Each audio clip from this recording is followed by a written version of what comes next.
Assalamualaikum warahmatullahi wabarakatuh, Bapak dan Ibu, berjumpa kembali ya, masih seputar program guru penggerak. Kali ini saya akan berbagi informasi ya terkait dengan pendampingan individu 6 atau PI6. Pada kegiatan ini, CGP diminta untuk mengisi umpan balik survei 360 derajat. Yang kedua ya, kepada rekan sejawat, siswa, kepala sekolah, dan diri sendiri. Adapun tahapan yang dilakukan oleh CGP adalah sebagai berikut. Nanti CGP mengunduh format umpan balik ya pada folder format umpan balik. Kemudian memberikan format umpan balik kepada 5 orang rekan guru, 5 orang siswa, dan kepada kepala sekolah untuk diisi. Silakan Bapak Ibu dicetak ya format umpan baliknya. Kemudian memasukkan hasil umpan balik yang telah dilakukan oleh rekan guru, kepala sekolah, dan siswa. Silakan pilih umpan balik siswa sesuai dengan yang diajar ya. Artinya Bapak dan Ibu, siswa nanti yang kita pilih adalah siswa yang kita ajar serta yang dilakukan oleh CGP itu sendiri ya. Artinya Bapak dan Ibu silahkan hasil pengisian umpan baliknya dimasukkan ya ke dalam LMS. Kemudian mempelajari hasil kuesioner umpan balik dari kepala sekolah, rekan guru, dan murid. Jadi setelah umpan baliknya diisi oleh responden, silahkan Bapak Ibu mempelajarinya ya, bagaimana hasilnya.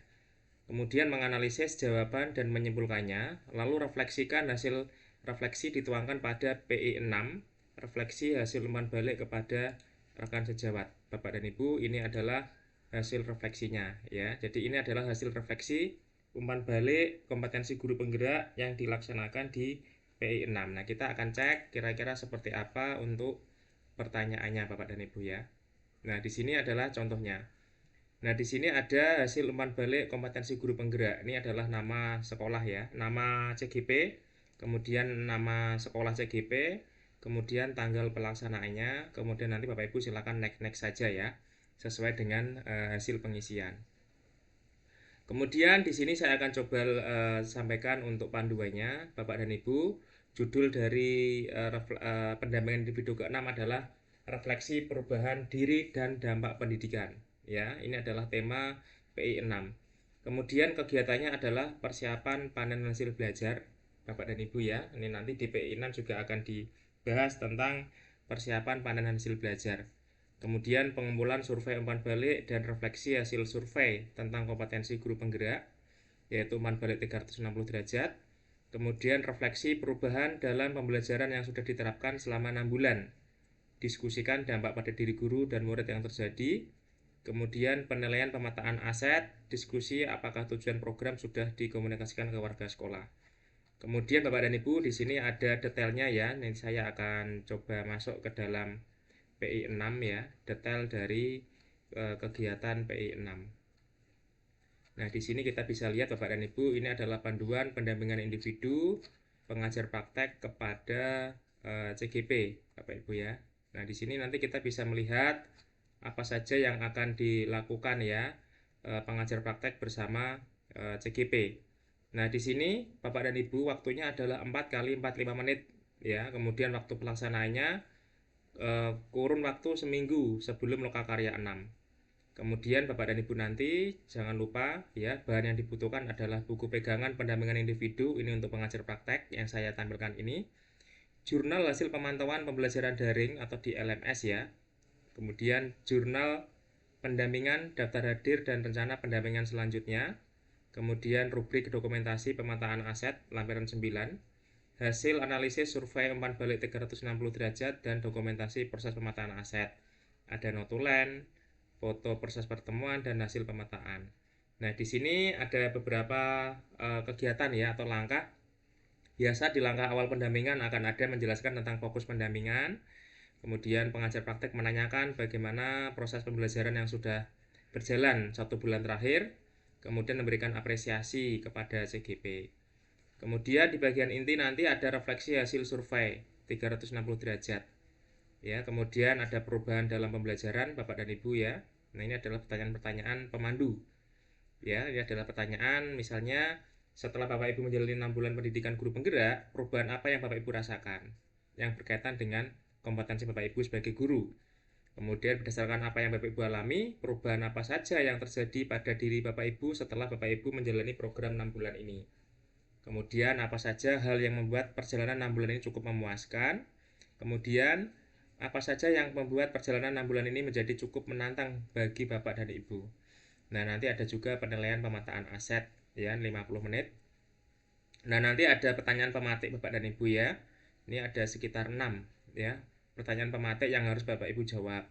Ya, yang pertama, siapa saja aktor yang terlibat dalam proses pemetaan aset? Dua, bagaimana proses Bapak Ibu dalam menemukan identifikasi sumber daya yang ada di sekolah bersama para aktor? Apakah proses kolaborasi terjadi dengan baik selama pemetaan? Kemudian apa saja kendala dan tantangan Bapak dan Ibu hadapi saat melakukan identifikasi sumber daya sekolah dan bagaimana Bapak dan Ibu mengatasinya? Kemudian bagaimana perasaan Bapak dan Ibu ketika berhasil mengidentifikasi sumber daya sekolah ya? Kemudian apa pertimbangan Bapak dan Ibu dalam menentukan sumber daya sekolah? Apakah aset yang dipetakan sudah sejalan dengan program yang akan dirancang? Dan yang terakhir, apakah terdapat hal lain yang dapat dijadikan sumber daya sekolah yang belum Bapak Ibu temukan dalam proses yang sudah berlangsung? Kemudian nanti juga ada beberapa pertanyaan yang harus dijawab ya. Di sini ada 5 hal ya, Bapak dan Ibu. Silahkan Bapak Ibu bisa catat ini ya. Kemudian nanti juga ada persiapan panen hasil belajar. Ya, contohnya adalah ada pertanyaan pematik. Apa ide Bapak dan Ibu untuk persiapan panen hasil belajar Lokakarya 7? Kemudian apa yang Bapak dan Ibu pamerkan ya pada saat panen hasil belajar? Di samping itu CGP yang terpilih sebagai penyaji dalam kelas berbagi menyiapkan satu materi yang akan dibagikan ke peserta panen belajar. Rambu-rambu penyajian dilihat pada lampiran Lokakarya 7. PPT atau bahan tayang yang akan dipaparkan pada saat kelas berbagi. Kemudian di akhir pendampingan nanti 10 menit PP mengapresiasi dan mengucapkan terima kasih telah berbagi praktik baik yang sudah dilakukan dari pembelajaran daring. Kemudian mendorong untuk terus memetakan sumber daya dalam melakukan perubahan dan perbaikan pembelajaran. Kemudian mengingatkan CGP untuk mengumpulkan rencana kerja pengembangan program sekolah paling lambat 2 hari setelah Lokakarya 7. Kemudian jika ada hal-hal yang terkait pembelajaran daring yang perlu diketahui fasilitator, maka perlu dicatat dalam jurnal komunikasi di LMS. Kemudian jangan lupa akan ada penilaian dan pelaporan. Ya, ada umpan balik dari kepala sekolah, rekan sejawat dan murid di awal dan di akhir program. Ini lampiran 1, Bapak dan Ibu. Kemudian melakukan penilaian terhadap pemetaan aset berdasarkan rubrik di lampiran 9. Kemudian mengisi jurnal pendampingan dalam LMS, mengisi daftar hadir, rencana pendampingan berikutnya. Kemudian melakukan penilaian terhadap rencana kerja pengembangan program sekolah yang CGP kumpulkan 2 hari setelah Lokakarya 7. Nah, ini di lampiran 10. Bapak dan Ibu, itu adalah Lokakarya 6 ya. Maaf, pendampingan individu 6. Dan harus Bapak Ibu lakukan dengan baik karena ini adalah pendampingan individu terakhir. Ya, Bapak dan Ibu terima kasih, semoga bermanfaat. Wassalamualaikum warahmatullahi wabarakatuh.